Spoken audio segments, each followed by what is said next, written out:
एक बार एक शहर में लच्छू नाम का एक ठग रहता था। बहुत चालाक ठग था। ठगी के नए नए तरीके अपनाता और लोगों को ठगता। एक दिन उसने अपना भेष बदला और कुछ नकली हीरे लेकर एक सेठ के पास पहुंचा। लच्छू ने सेठ को अपने हीरे दिखाए और कहा, देखो सेठ, यह कितना कीमती हीरा है, मैं इन्हें बेचना चाहता हूँ। सेठ ने जब उन हीरों को देखा तो उसकी आंखें फट गई। उसने इतने कीमती हीरे पहले कभी नहीं देखे थे। लेकिन सेठ बहुत पारखी आदमी था। उसने हीरों को उलट पुलट करके देखा, गौर करके देखा, फिर कहा, हीरे तो नकली है। यह बात सुनकर ठग थोड़ा नाराज हुआ और बोला, हीरे तो असली हैं। संसार में इससे कीमती हीरे आपको और कहीं नहीं मिलेंगे। आपकी परख ही गलत है। सेठ उसकी बात को नहीं मान रहा था। ठग भी उधर अपनी बात पर अड़ा रहा। दोनों में कुछ देर तो तनातनी सी रही। फिर सेठ ने ताव में आकर ठग को अपने असली हीरे दिखा दिए। बस फिर क्या था, ठग ने उसी समय योजना बना ली कि किसी भी तरह से उन हीरों को पाना है। लेकिन सेठ भी कम चालाक नहीं था। उसने उन हीरों को फिर से छुपा दिया। ठग उस समय तो वहां से चला गया। अगले दिन लच्छू फिर भेष बदलकर सेठ के पास पहुंचा। वह आवाज बदलकर सेठ से बोला, सेठ जी, मैं आपको सावधान करने आया हूँ। सेठ ने कहा, लेकिन किस लिए? कि आपके हीरे कल चोरी हो गए हैं। सेठ बोला, वह कैसे? तो लच्छू ने कहा, कल जो आदमी आपके पास आया था ना, वह मशहूर ठग लच्छू था। अब लच्छू का नाम सुनते ही सेठ का दम निकल गया। फिर भी अपने आप को संभाल कर वह बोला, यह कैसे हो सकता है? मैंने अपने हीरो की पेटी को बड़े अच्छे से संभाल कर रखा है। सेठ के इतना कहने पर ठग ने सेठ को एक पेटी दिखाई और जो वह पेटी थी वह सेठ के हीरो की पेटी से हूबहू मिलती थी। उस पेटी को देखकर सेठ के तो होश गुम हो गए। फिर लच्छू बोला, यह खाली पेटी मुझे ठग ने दी है और कहा है कि सेठ को बता देना। अब तो सेठ के पसीने छूटने लगे। वह लपक कर भीतर गया, तुरंत ही अपनी असली हीरो की पेटी को संभाल कर बाहर लाया और ठग को बताया कि देखो, यह रही मेरी असली पेटी। लच्छू ठग ने उस पेटी को देखा। उसके बाद उसने अपनी पेटी को देखा और मन ही मन सोचने लगा कि कमाल है, यह दोनों आपस में कितनी मिलती है। इतने में ठग ने चुपके से अपनी जेब से एक चूहा निकाला और इस तरह उछाला कि सेठ चौंक गया। पलक झपकते ही लच्छू ने वह हीरो की पेटी बदल दी।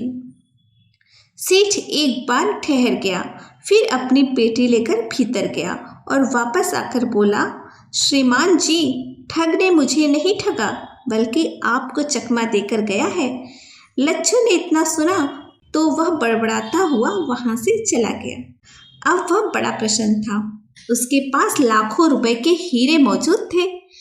वह इन हीरो को लेकर एक दूसरे सुनार के पास गया। वह सदा उसी सुनार को अपना माल बेचा करता था। सुनार भी यह जानता था कि यह ठगी के पैसे हैं, इसलिए वह आधा भाग ही देता था। सुनार ने उस दिन भी ऐसा ही किया। उसने हीरो के बहुत कम दाम लगाए, किंतु इतने दामों में सौदा करने को ठग राजी नहीं हुआ।